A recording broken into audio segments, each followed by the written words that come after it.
جناب والا، اب تمامی حضرات نے جیسا کہ پڑھا، جناب صوفی پرویز بھائی کا جو سوال تھا سورہ توبہ کے اس آیت کے حوالے سے، جس میں انہوں نے لکھا تھا کہ اس میں جو ہے کفر اور شرک کا ذکر کیا گیا، قتل کا ذکر کیا گیا اور جنگ اور جہاد کی بات کی گئی ہے۔ حالانکہ یہ جو آیت ہے، اس پر تو میں سمجھتا ہوں کہ عالم اسلام میں ایک بہت ہنگامہ مچا ہوا تھا، ابھی بھی ہے۔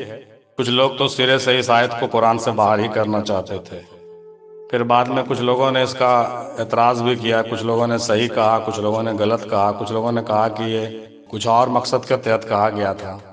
بھائی دیکھیے، قرآن کے جو آیات ہوتے ہیں تو بہت ساری آیت ایسے ہوتے ہیں اس میں کہ جو فوری طور پر اس کو اس وقت کے لیے عمل کے لیے اس کو نافذ کیا گیا تھا۔ بعد میں کچھ آیتیں منسوخ بھی ہوئی ہیں، آپ کو معلوم ہونا چاہیے کہ قرآن شریف کی بہت ساری آیتیں منسوخ ہو گئی ہیں، اسی زمانے میں منسوخ ہو گئی تھی کچھ آیتیں۔ تو مجھے جو ہے اس بات کو بھی سمجھنا چاہیے کہ قرآن مجید کی آیات کو پڑھنے سے پہلے اس کے شان نزول کو دیکھیں۔ شان نزول کے طرف جناب شکیل بھائی نے اشارہ کیا تھا، مہاراشٹر والے۔ تو دراصل معاملہ ایسا تھا کہ آپ آگے پیچھے کی کچھ آیات کو اگر آپ مطالعہ کریں گے تو اس وقت کے شان نزول کا کچھ پتہ آپ کو چلے گا کہ وہ جو آیت اتری تھی اس کا پریپیچھ کیا تھا، اس کا جو ماحول تھا وہ کیا تھا، کس ماحول میں وہ آیت اتری تھی۔ تو ظاہر سی بات ہے کہ یہ آیت جہاں تک مجھے سمجھ میں آتا ہے کہ بالکل جنگ کے میدان کے ارد گرد آس پاس اور بالکل قریب میں اترا ہے، چونکہ ویسا ماحول ہے۔ اب جب لڑائی ہو رہی ہے، جنگ ہو رہی ہے کافروں سے اس وقت، تو اس وقت جو باتیں ہوگی ظاہر سی بات ہے کہ اس وقت اور اس ماحول کے مد نظر باتیں ہوگی، اور اللہ تبارک تعالیٰ جو آیت اتار رہا ہے، تو یہ تمام باتیں جو ہے سوچنے کے بعد ہی آدمی کو اس کی تشریح اور تفسیر لکھنی چاہیے اور اس کا معنی مطلب سمجھنا چاہیے۔ اسی لیے تو کہا گیا ہے کہ قرآن کو سمجھنے کے لیے جو ہے صاحب قرآن سے رابطہ کرنا چاہیے۔ تو صاحب قرآن ان حکمتوں کو سمجھتا ہے کہ بھائی یہ آیت کا کیا مقصد اور موضوع رہا ہے۔ اب ہم جو ہے 1400-1500 سال پہلے کی آیت کو پکڑ لیں مرغی کی ایک ٹانگ کی طرح، اور اس کو کہیں کہ نہیں بس جو ہے سو یہی ہے جو اس میں لکھا ہے، بس وہی ماننا۔ ارے بھائی، تو لکھا تو اس میں ہے، لیکن کس لیے لکھا ہے یہ بھی سمجھنا پڑے گا، کس وقت کے لیے لکھا ہے یہ بھی سمجھنا پڑے گا۔ تو یہ تمام باتیں بھی آدمی کو غور کرنی چاہیے۔ تو جہاں تک میرا خیال ہے کہ یہ اس وقت ایسے ماحول میں اترا تھا جہاں پر کافروں کے ساتھ جو ہے جنگیں چل رہی تھی۔ جیسا کہ آپ جانتے ہیں کہ رسول اللہ صلی اللہ علیہ وسلم نے اپنے حیات میں 19 جنگیں لڑی ہیں۔ ان کو جنگیں لڑنے کی ضرورت کیوں پڑی بھائی؟ جنگیں لڑنے کی ضرورت اس لیے نہیں پڑی کہ اسلام کو پھیلانا تھا اور سب کو قتل کرنا تھا، مقصد مارنا کسی کو نہیں تھا، مقصد جو ہے اسلام کو بچانا تھا۔ اور ان جنگوں کے پریپیچ کو جب آپ غور کریں گے تو پتہ چلے گا کہ اسلام میں جتنی بھی جنگیں ہوئی ہیں کسی کو نقصان پہنچانے کے لیے نہیں ہوئی ہے، بلکہ اللہ رسول کے احکام کو نافذ کرنے کے لیے اور اسلام کو بچانے کے لیے ہوئی ہے، اپنے دفاع میں ہوئی ہے۔ آپ تواریخ کا جب مسلسل مطالعہ کریں گے حضرات تو آپ پائیں گے کہ جتنی بھی جنگیں لڑی گئی ہیں اسلام میں وہ ساری کی سارے جو ہے اپنے دفاع کے لیے ہوئے۔ مطلب جیسے کہنے کا مطلب موٹا موٹی یہ سمجھیے کہ آپ کسی کو مار نہیں رہے ہیں، لیکن اگر آپ کو چوطرف سے کوئی گھیر لے تو آپ کیا کریں گے؟ آپ کو مجبوری ہو جائے گی لڑنا۔ تو یہاں پر یہی مسئلہ تھا۔ تو اسلام کی جب آیتیں جب اتری اور باتیں جب شروع ہوئی تو اسلام کے تو دشمن تھے جو مشرکین اور جس کے کافرین اور جو کہہ رہے ہیں آپ لوگ، جو اس کے ڈیفینیشن آپ لوگوں نے دیا ہے ماشاءاللہ بہت اچھا دیا ہے۔ تو جتنے کافرین اور مشرکین تھے وہ لوگ کیا کرتے تھے؟ اسلام کو ختم کرنے کی سازشیں کرتے تھے، پلاننگ کرتے تھے اور حملہ کرتے تھے۔ کئی بار کیا انہوں نے۔ تو جب حملہ کرتے تھے، سازشیں کرتے تھے، تو ظاہر سی بات ہے کہ اللہ اور اللہ کا رسول کیا کرتا؟ اللہ اور اللہ کا رسول نے حکم دیا کہ صاحب آپ اس سے لڑیے، بھاگیے مت، آپ جائیے لڑیے، آپ بھی لڑیے، آپ دفاع کیجیے، اور ویسے لوگوں کو بالکل چن چن کر کے ماریے جو ہے زیادہ فسادی ہے اس کو قتل کیجیے۔ کچھ لوگ بالکل واجب القتل ہوتے ہیں، اور کچھ لوگ جو ہوتے ہیں اس کو چھوڑا بھی جا سکتا ہے، کچھ لوگ ایسے ہوتے ہیں جس کو معاف بھی کیا جا سکتا ہے، اور کچھ لوگ جو ایمان لے آتے ہیں وہ فرما برداری کرتے ہیں، ان کو جو ہے داخل اسلام کر کے چھوڑ بھی دیا جاتا تھا۔ تو یہ ساری باتیں جو ہے بہت ہی غور و خوض کرنے کی ہے محترم۔ اور جہاں تک آپ لوگوں نے بیان کیا، آپ لوگوں نے بالکل صحیح بیان کیا ہے۔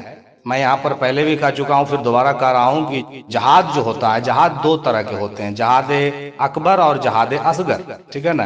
جہاد نفس اور جہاد جو ظاہری ہوتی ہے جہاد ظاہر کہلاتی ہے، اور جہاد باطن وہ ہوتی ہے جو ہم اپنے نفس کے ساتھ کرتے ہیں۔ یہ دونوں چیزیں ہیں، اس کو ٹھیک اسی طرح سے جوڑ کر کے دیکھیے جس طرح کا ذکر ہم لوگ جو ہے شہود اور وجود کا کرتے تھے۔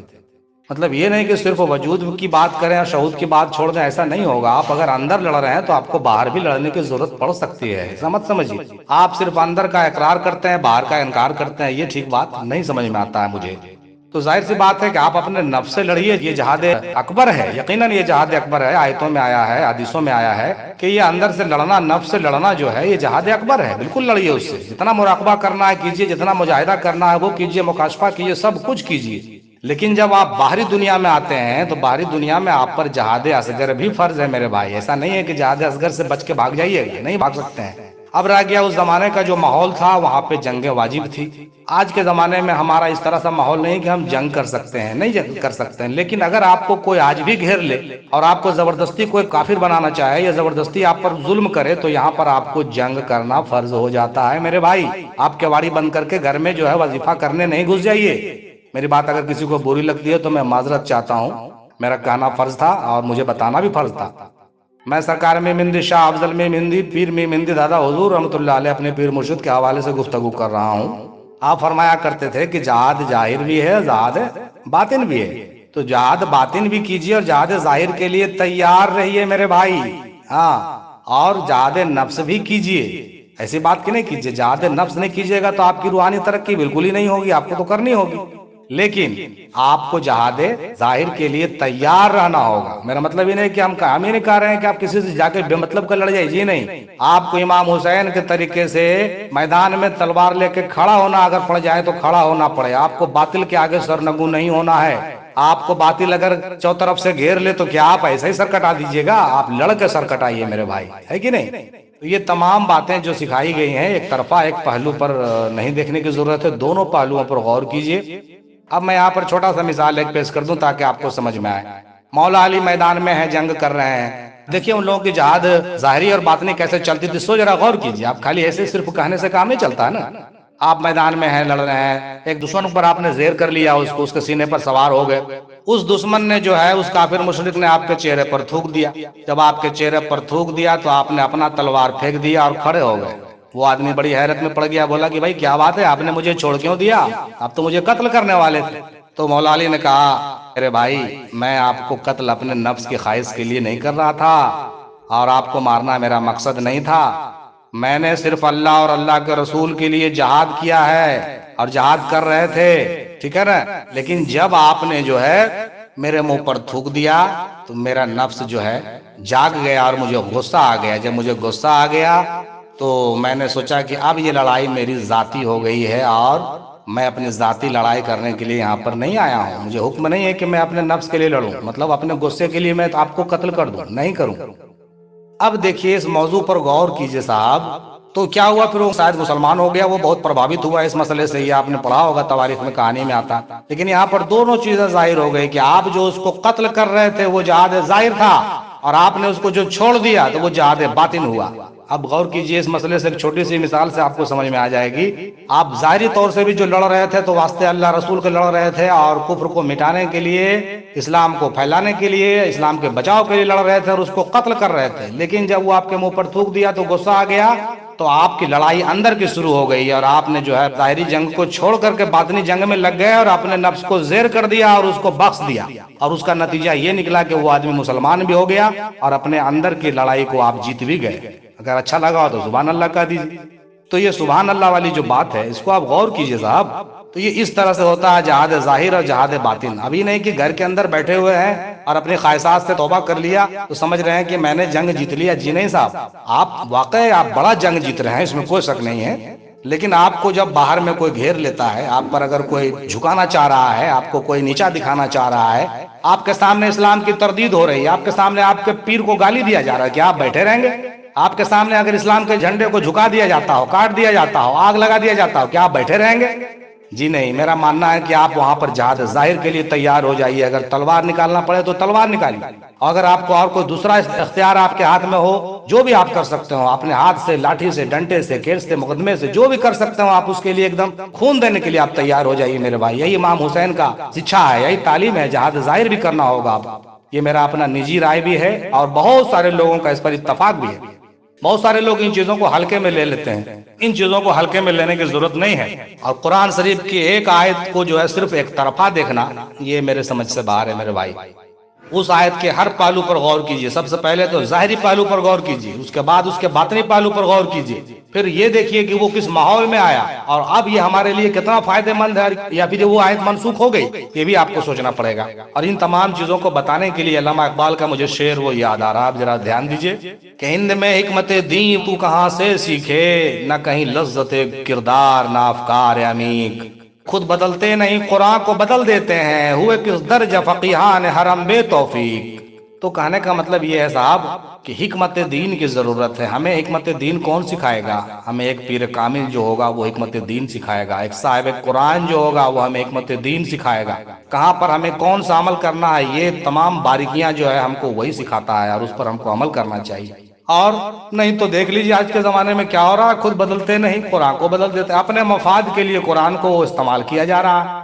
آپ قرآن کو نہیں سمجھ پا رہے ہیں تو کیا ہے، چلیے اس کی معنی ہی بدل دیتے ہیں. تو یہ تھوڑی ہوتا ہے. یہ کام تو بنو امیہ کے جو ہے غداروں نے کیا اور پورے عالم اسلام پر قبضہ کر لیا ہے نا بھائی. آج وہی کام کچھ لوگ کر رہے ہیں، آیات کو بدل کر کے، اس کے معنی کو بدل کر کے، اس کو غلط استعمال کر کے لوگوں میں جو ہے جھگڑے بڑھا رہے ہیں. اور کچھ لوگ ایسے بھی ہیں جو راہ فرار اختیار کرنے کے لیے آیتوں کو جو ہے ایک دم ہلکے میں استعمال کر کر کے بالکل جو ہے گوشہ نشیں ہو جاتے ہیں. میں ان تینوں کے خلاف ہوں، میں بتا رہا ہوں آپ کو، میں تینوں کے خلاف ہوں. آپ آیات کا حوالہ دے کر کے گوشہ نشیں نہیں ہو سکتے. آپ آیات کو بنا کر کے آپ جھگڑا نہیں پیدا سکتے. آپ آیات کی تردید کر کے اس کو اپنے مفاد میں استعمال کر کے اپنے نفس کے لیے استعمال کر رہے ہیں صاحب، تو آپ نفس پرستی کر رہے ہیں، خدا پرستی نہیں کر رہے ہیں. چاہے آپ لیڈر ہیں تو بھی آپ نفس پرست ہیں، چاہے آپ پیر ہیں تو بھی آپ نفس پرست ہیں، چاہے آپ صوفی ہیں تو بھی آپ نفس پرست ہیں. یہاں پر سب سے زیادہ ضرورت ہے نفس اور حق کو پہچاننے کی، حق اور باطل کو پہچاننے کی. ایک دن انشاءاللہ مجھے موقع ملا تو میں نفس کی پہچان کے موضوع پر بھی یہاں پر سوال رکھوں گا انشاءاللہ تعالی آپ لوگوں کی دعا سے. اور میں امید کرتا ہوں کہ میری بات آپ کو سمجھ میں آ گئی ہوگی. میرا مقصد تقریر کرنا نہیں ہوتا ہے، لیکن کچھ بات رکھنا بھی تو ضروری ہوتا ہے. گروپ کے ایڈمن اور نقیب کے حیثیت سے میں دو چاند بات آپ سے کر چکا. اگر کسی کو برا لگا ہو تو معافی کا خواستگار ہوں، اور اگر اچھا لگا ہو تو بہت بہت دعاؤں میں یاد رکھیے گا اور دعا کیجیے گا کہ ہمیں بھی نیک فہم ہو قرآن کی اور آپ کو بھی فہم و ادراک عطا ہو. اور میں پھر دہراتا چلوں کہ تیرے ضمیر پہ جب تک نہ ہو نزول کتاب، گرا کسا ہے نہ راضی نہ صاحب کشاف. تو اللہ سے دعا ہے کہ ہم لوگوں کے ضمیر پر جو ہے کتابیں روشن ہو کر کے اترے اور ہمیں جو ہے ہمارے دل کو کھولا جائے.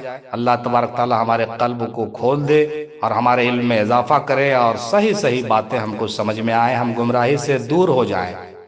آخر دعوانا الحمدللہ رب العالمین برحمتک یا ارحم الراحمین. حق لا الہ الا اللہ محمد الرسول اللہ صلی اللہ علیہ وسلم.